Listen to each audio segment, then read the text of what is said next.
Good morning. I wonder how many other mums are frustrated that the clocks going forward coincided with an opportunity to have a hot cup of tea in bed this morning.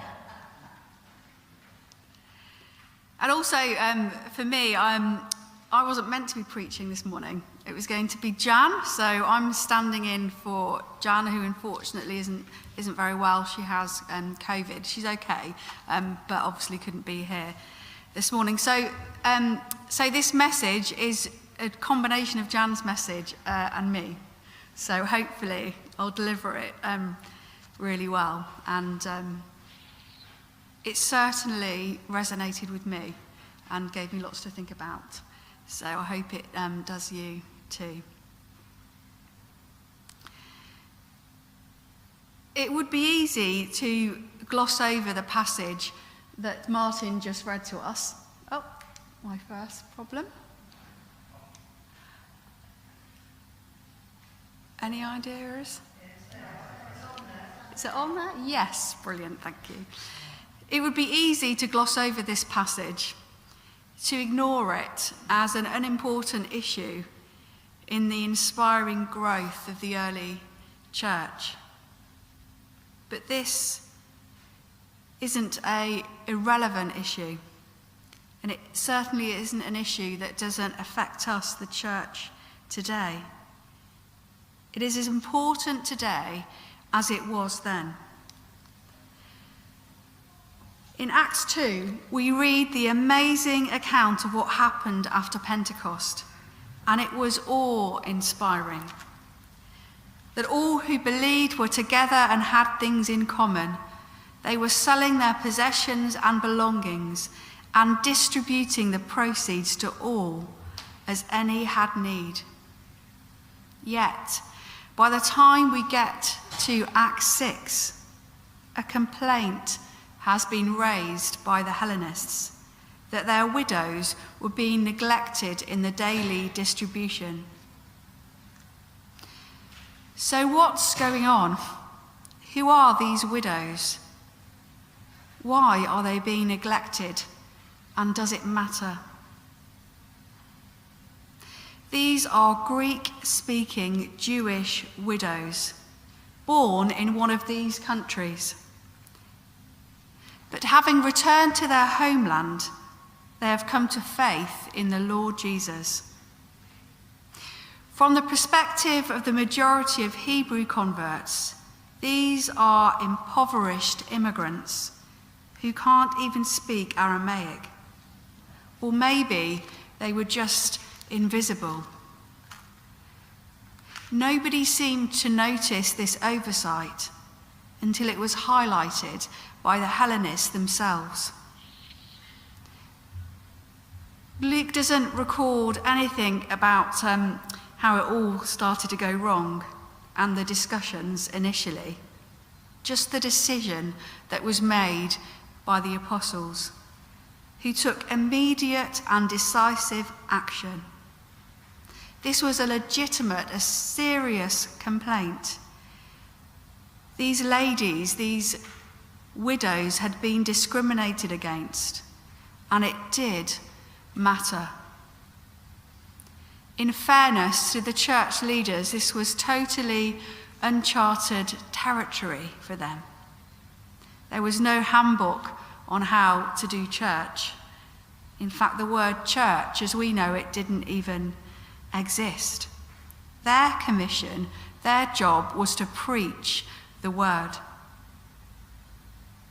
But unfortunately, even at this very early stage in the life of the church, an element of exclusivity had already crept in.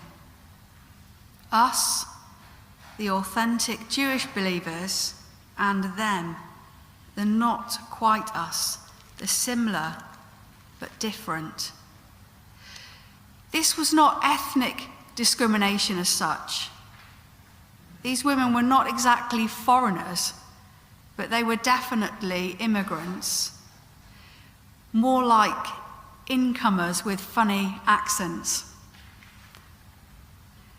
The disciples had been challenged frequently, even mocked by the religious elite for their Galilean accents. Even Nathanael, when invited by Philip to meet Jesus, retorted, "Can anything good come out of Nazareth?" Today we would call this unconscious bias. As the term suggests, it's not deliberate. We may not even know that we feel this way until and unless a particular situation arises. The challenge for us today is to be open and honest with ourselves and with God. Psalm 139 says, "Search me, O God, and know my heart. Try me and know my thoughts, and see if there be any grievous way in me, and lead me in the way everlasting." There are uncountable types of prejudice that exist, and various types of discrimination. Quite conveniently, I genuinely do struggle with the same issue that Jan was going to share about. I struggle, if I'm honest, with inverted snobbery. I only have to hear Boris Johnson or some other politician, probably, and this isn't Jan, this is me, who went to Eton, in a position of power, speaking on television, and I start to feel myself feeling annoyed and thinking of the privilege they've had and the sense of entitlement they may have. Mine isn't an unconscious bias. I'm well aware of it, and I am working on it. It's worth noting that whenever you hear yourself or others use the expression, such as "people like them," which we all do, be very wary. Once the apostles acknowledged that something was happening within the church, where a group were being neglected or treated differently, they took the most appropriate action. "Pick out from among you 7 men of good repute, full of the Spirit and of wisdom, whom we will appoint to this duty." Notice the apostles didn't ask for volunteers, nor were they suggesting that their role was more important. The truth was that they neither could nor should do everything. They needed to delegate, but only to those with particular qualities, those of good repute, Spirit-filled and wise. The fact that someone is alive and willing isn't enough. We need to appoint the right people to the right places for the right reasons. Men like these, Stephen, Philip, Prochorus, Nicanor, Timon, Parmenas, and Nicolaus. Did you notice anything about these names? Read much better, I think, by Martin earlier. They're neither Hebrew nor Aramaic. These are Greek names. These men were the best place to interact with the Hellenist believers in general, and the neglected widows in particular. The challenge when we read about this time in the early church is that actions have consequences. Do not be deceived, God is not mocked. For whatever one sows, that will he also reap, said St. Paul in Galatians 6, verse 9. We are accountable for our actions. We're also accountable for inaction, because that also has consequences. To do nothing, to turn a blind eye effectively, is to condone. Look at the parable of the sheep and the goats recorded in Matthew 25. The king calls those blessed by my Father to inherit the kingdom prepared for you. He commends them for their loving kindness. As you did it to the one of the least of my brothers, you did it to me. The opposite is equally true. As you did not do it to one of the least of these, you did not do it to me.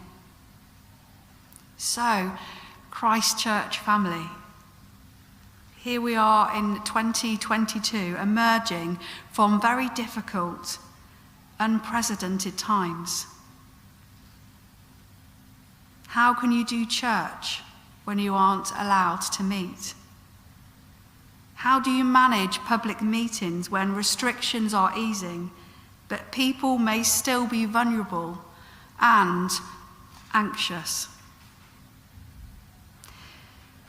We are in the privileged position of having people in this church community who have the technology, the technological skill base to allow us to meet virtually through lockdown.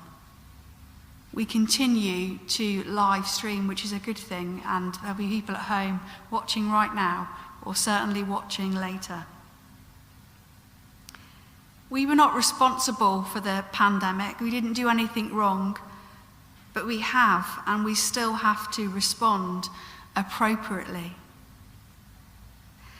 And then, just as we seem to be emerging from the worst effects of the pandemic, Putin invaded the Ukraine.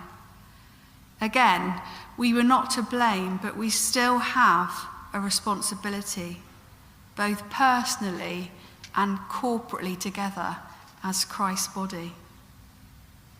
There are still decisions to make about the future, learning from what has passed and envisioning our future together. Who are the equivalent Hellenist widows in this community? In the community of Warminster, in the communities, streets, roads, areas where we live? Do we exercise bias, either consciously or unconsciously, towards any particular group or individual?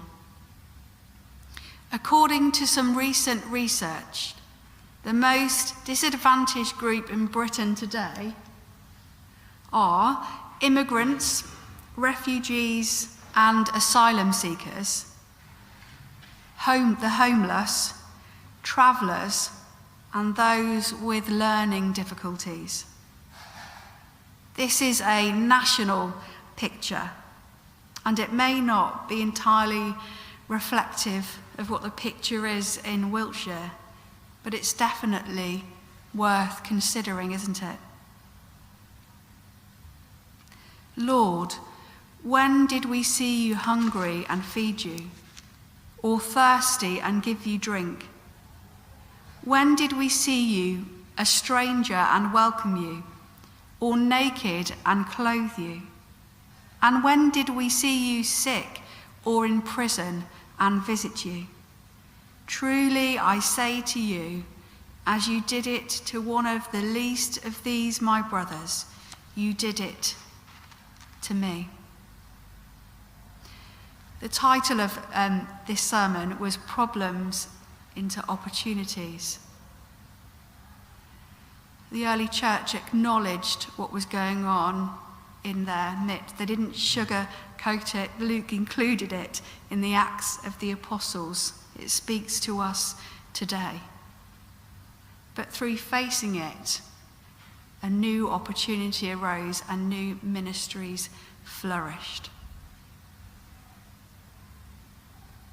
As we reflect today and challenge ourselves with any bias or prejudice we may have, unconscious or otherwise, are there opportunities to be had as we respond together? I'm going to conclude with that prayer of David from Psalm 139 that I mentioned earlier. And just leave a moment of quiet. Search me, O God, and know my heart. Try me and know my thoughts, and see if there be any grievous way in me, and lead me in the way everlasting.